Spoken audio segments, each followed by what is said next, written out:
Hello बच्चों, 12th chemistry में अपन ने विद्युत रसायन चैप्टर पढ़ा। आज अपन विलयन पढ़ेंगे। विलयन पाठ में एग्जाम में 3 नंबर के क्वेश्चन आते हैं। इन 3 में एक क्वेश्चन आता है 1 नंबर का, एक होता है 2 अंक का। ये जो 1 अंक का क्वेश्चन है वो कई बार न्यूमेरिकल आ जाता है, कई बार नहीं आता। विलयन सॉल्यूशन जिसे बोलते हैं। विलयन विलायक और विलय से मिलके बनता है। विलायक और विलयन। विलायक जो पार्ट होता है वो होता है अधिक मात्रा वाला। ये कहें कि अधिक मात्रा या जो अधिक सांद्रता जिस भाग की होती है वो होता है विलायक, और जो कम मात्रा में जो पार्ट होता है वो होता है विलय। अर्थात विलायक में विलय पदार्थ जब घुलता है और घुल के जो मिश्रण बनता है वो कहलाता है विलयन। विलायक को इंग्लिश में बोलते हैं सॉल्वेंट, इसे बोलते हैं सॉल्यूट। विलयन में जो विलय पदार्थ होता है इसकी मात्रा के अनुसार विलयन की सांद्रता को व्यक्त किया जाता है। अब ये जो विलायक है, इस विलायक की प्रवृत्ति भौतिक अवस्था की, ये ठोस है, द्रव है या गैस है। यदि विलायक ठोस है तो वो विलयन कहलाएंगे ठोस विलयन। क्या कहलाएंगे? ठोस विलयन। यदि विलायक द्रव है तो वे कहलाते हैं द्रव्य विलयन, और यदि विलायक गैस है तो वो होता है गैसीय विलयन। अर्थात विलायक की भौतिक अवस्था के आधार पर विलयन हो गए 3 प्रकार के: ठोस विलयन, द्रव विलयन, गैस विलयन। इन विलयनों में जो विलय है, विलय ठोस, द्रव या गैस कोई भी हो सकता है, इससे कोई फर्क नहीं पड़ता। लेकिन विलायक की जैसी भौतिक अवस्था होगी वैसा ही वो विलयन कहलाएगा। जैसे अपना जो वायुमंडल है, बात करें वायुमंडल की, तो वायुमंडल एक गैसीय मिश्रण है। अर्थात कैसा विलयन है वायुमंडल? गैसीय विलयन है, क्योंकि इसमें विलायक भी गैस है और विलय भी गैस है। अपन जानते हैं नाइट्रोजन होती है 78%, ऑक्सीजन होती है 21%। तो अपन ये कह सकते हैं कि ये विलायक हो गया, ये विलय हो गया, दोनों गैस, इसलिए वायुमंडल क्या है? गैसीय विलयन है। बात करें कोहरा होता है, कोहरे की यदि बात करें तो कोहरे में वायु में जल की बूंदें तैरती है। तो कोहरे में वायु की मात्रा ज़्यादा है, वायु हो गई विलायक और जल हो गया विलय। तो विलायक क्या है? वायु। अर्थात कोहरा भी क्या है? एक गैसीय विलयन है। मिश्र धातु की बात करें, कई मिश्र धातु होती है जिनमें एक धातु ज़्यादा मात्रा में पाई जाती है, एक कम मात्रा में पाई जाती है, लेकिन धातु जो सभी होती है वो क्या होती है? ठोस होती है। इसलिए मिश्र धातु क्या हो गई? ठोस विलयन हो गई। तो विलायक की भौतिक अवस्था के अनुसार ठोस, द्रव और गैस विलयन 3 प्रकार के होते हैं। अब जो विलयन होता है, उस विलयन में विलय की मात्रा के अनुसार तनु और सांद्र। एक होता है सांद्र विलयन, सांद्र विलयन, एक होता है तनु विलयन। सांद्र विलयन से मतलब यह है कि जिसमें विलायक की मात्रा कम हो और विलय क्या हो? ज्यादा हो, या ये कहें कि विलायक बहुत कम मात्रा में पाया जाए। और तनु विलयन होता है जिसमें विलायक की मात्रा क्या हो? ज्यादा हो। कहने का मतलब यह है कि जैसे जैसे अपन जल मिलाएंगे, विलायक की जैसे जैसे मात्रा बढ़ती जाती है, विलयन तनु होता जाता है, और विलय की मात्रा जैसे जैसे बढ़ेगी विलयन सांद्र हो जाएगा। सांद्र विलयन में विलय अधिकतम होता है और तनु विलयन में विलायक अधिकतम होता है।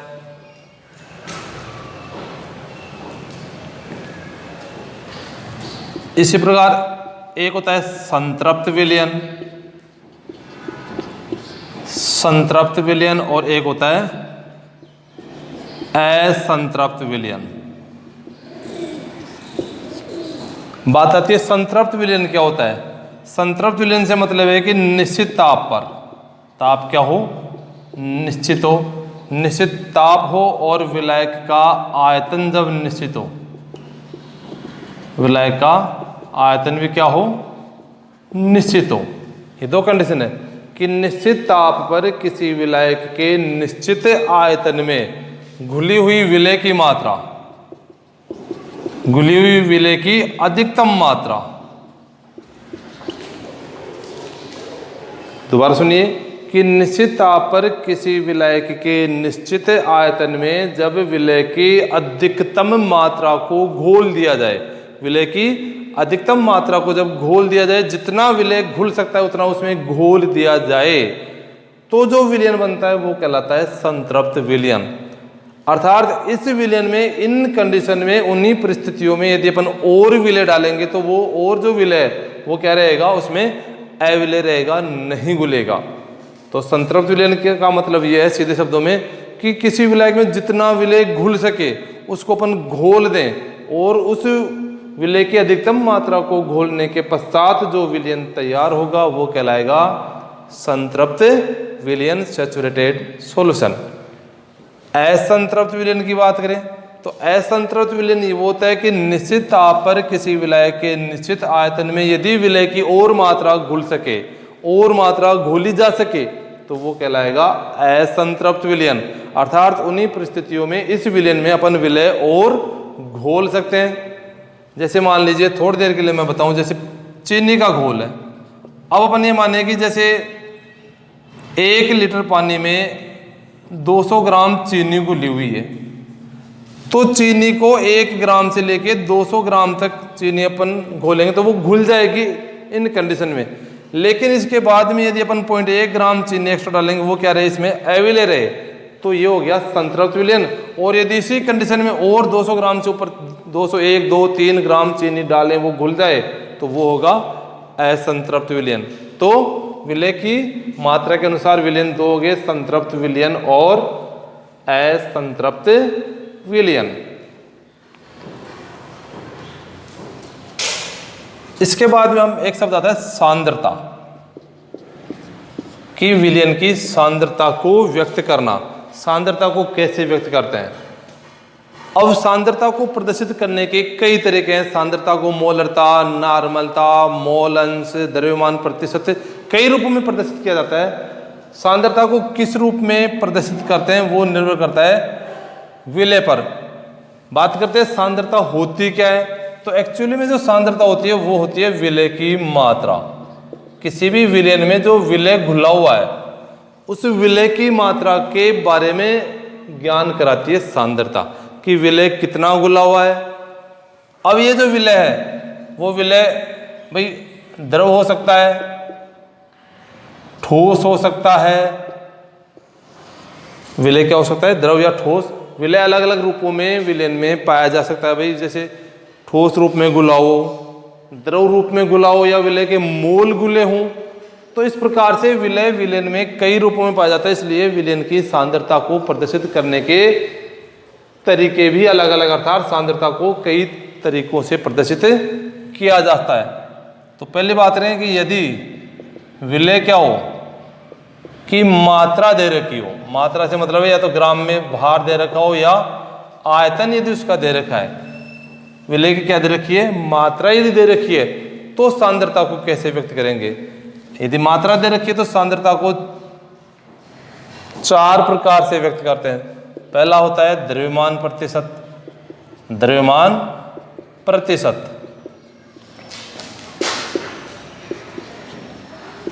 ये जो स्मॉल डब्ल्यू है वो बताता है विलेय के बारे में, कैपिटल डब्ल्यू बताता है विलायक के या विलयन के बारे में। द्रव्यमान का मतलब होता है वजन, भार। प्रतिशत अर्थात जब विलेय की क्या दे रखी है, यदि विलयन में विलेय का भार दे रखा हो, ग्राम में मात्रा दे रखी है, तो अपन सांद्रता को द्रव्यमान प्रतिशत के रूप में प्रदर्शित करते हैं। द्रव्यमान प्रतिशत जो होता है, इसका जो सूत्र होता है वो होता है कि विलेय का द्रव्यमान स्मॉल डब्ल्यू अपॉन विलयन का द्रव्यमान, विलयन का द्रव्यमान कैपिटल डब्ल्यू इंटू 100। तो अपन ये कह सकते हैं कि जैसे 100 ग्राम विलयन में कितना ग्राम विलेय घुला हुआ है, 100 ग्राम विलयन में कितना ग्राम विलेय घुला हुआ है, जितना ये विलेय घुला हुआ है वो मात्रा कहलाएगी उस विलयन का द्रव्यमान प्रतिशत। तो यदि विलेय की क्या दे रखी है, मात्रा, भार या द्रव्यमान दे रखा है तो सांद्रता को द्रव्यमान प्रतिशत के रूप में व्यक्त करेंगे। दूसरा होता है आयतन प्रतिशत।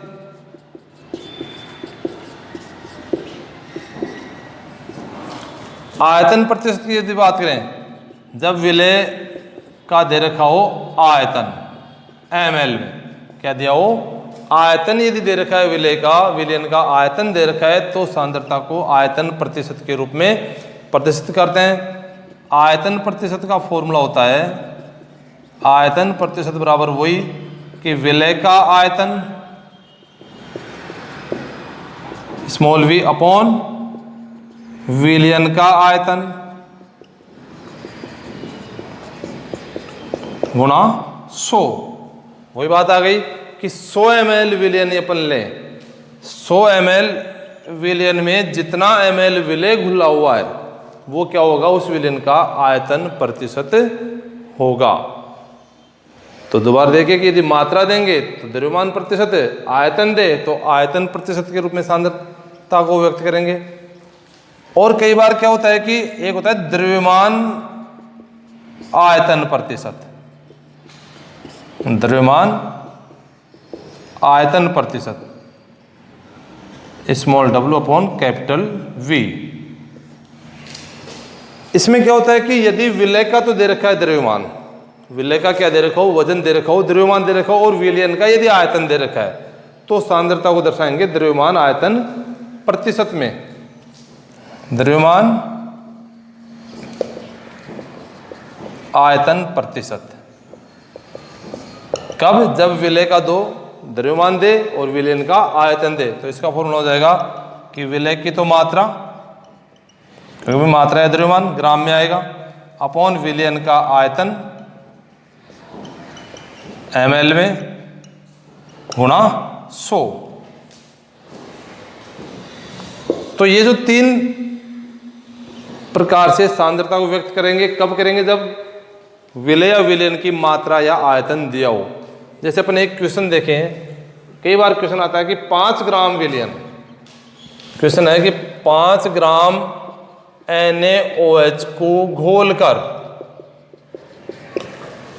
500 ml विलयन बनाया,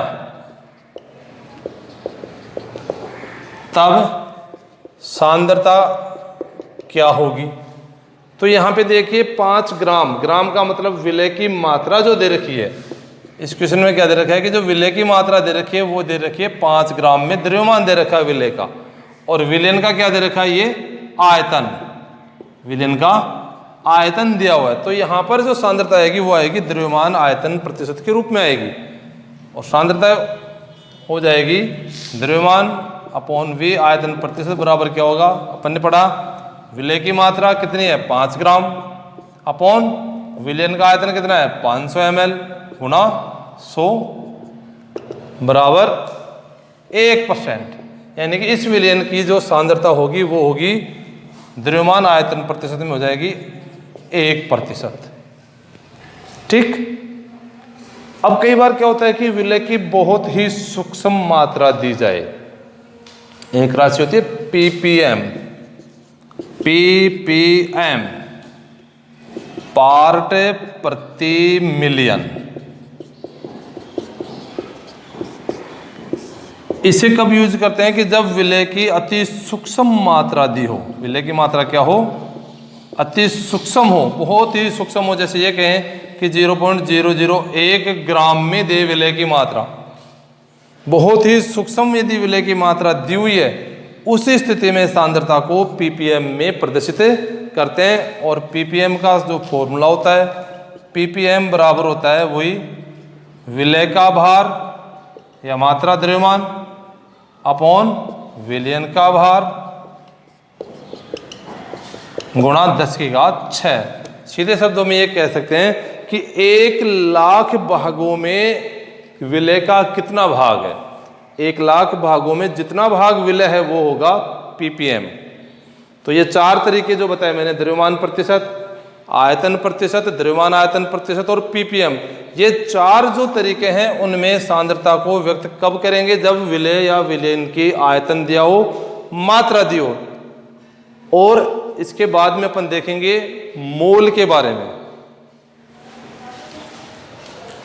मोल में क्या होता है कि कई बार क्या होता है कि विलय के मोल दिए होते हैं। मोल यहाँ पे न आयतन दे रखा है न ही द्रव्यमान दे रखा है। विलय के यदि मोल दे दे, भाई ऐसे बता दिया कि विलय का 1 मोल घुला हुआ है, विलय का 5 मोल घुला है किसी विलयन में, तब सांद्रता को जो प्रदर्शित करेंगे तो एक तो करते हैं मोलरता, जो अपन ने 11th क्लास में भी पढ़ी है।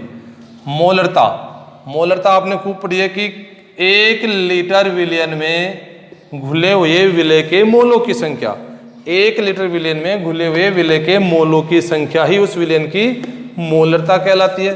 तो मोलरता का फॉर्मूला क्या आया? मोलरता को कैपिटल M से दर्शाते हैं। मोलरता बराबर विलय के मोल, मोल को स्मॉल n से दर्शाते हैं, अपॉन विलयन का आयतन, विलयन का आयतन कैपिटल V। अपन जानते हैं मोल जो होता है वो होता है मात्रा बटावा अणुभार, ये पढ़ा अपन ने।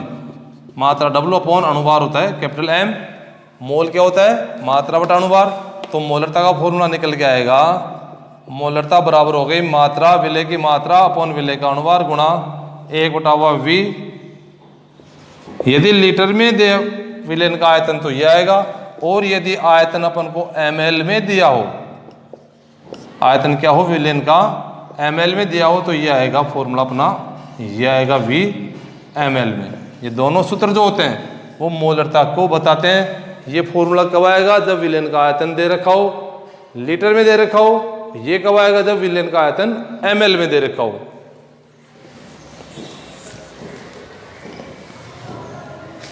और एक होता है मोललता, मोललता, मोललिटी स्मॉल m से प्रदर्शित करते हैं इसे।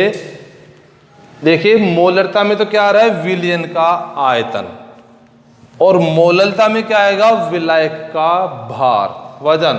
मोललता होती है कि 1 किलोग्राम विलायक में घुले विलय के मोलों की संख्या, विलय के मोलों की संख्या। 1 किलोग्राम विलायक में घुले हुए विलय के मोलों की संख्या बताती है मोललता को। जबकि अभी मैंने बताया कि 1 लीटर यदि विलयन ले लें, यहाँ पे 1 लीटर विलयन यदि ले लें तो वो क्या कहलाएगी? मोलरता। तो मोललता का जो फॉर्मूला आया वो आ गया विलय की मात्रा अपॉन उसका अणुभार इंटू 1/W किलोग्राम में, या स्मॉल m बराबर W upon m into 1000/W ग्राम में। ये दो फॉर्मूला वही है। इसमें ये जो W है ये विलय की मात्रा होती है। क्या है ये? विलय की मात्रा। ये विलय का अणुभार है, ये विलय का भार है। विलय का भार ग्राम में, किलोग्राम में। तो सांद्रता को प्रदर्शित करने के तरीके द्रव्यमान प्रतिशत, आयतन प्रतिशत, द्रव्यमान आयतन प्रतिशत, ppm, मोलरता और मोललता, ये 6 तरीके हैं जिनसे अपन सांद्रता को दर्शाते हैं। जैसे या जिस रूप में अपन को विलय दे रखा है उसके अनुसार अपन विभिन्न तरीकों से सांद्रता को ज्ञात करते हैं। धन्यवाद।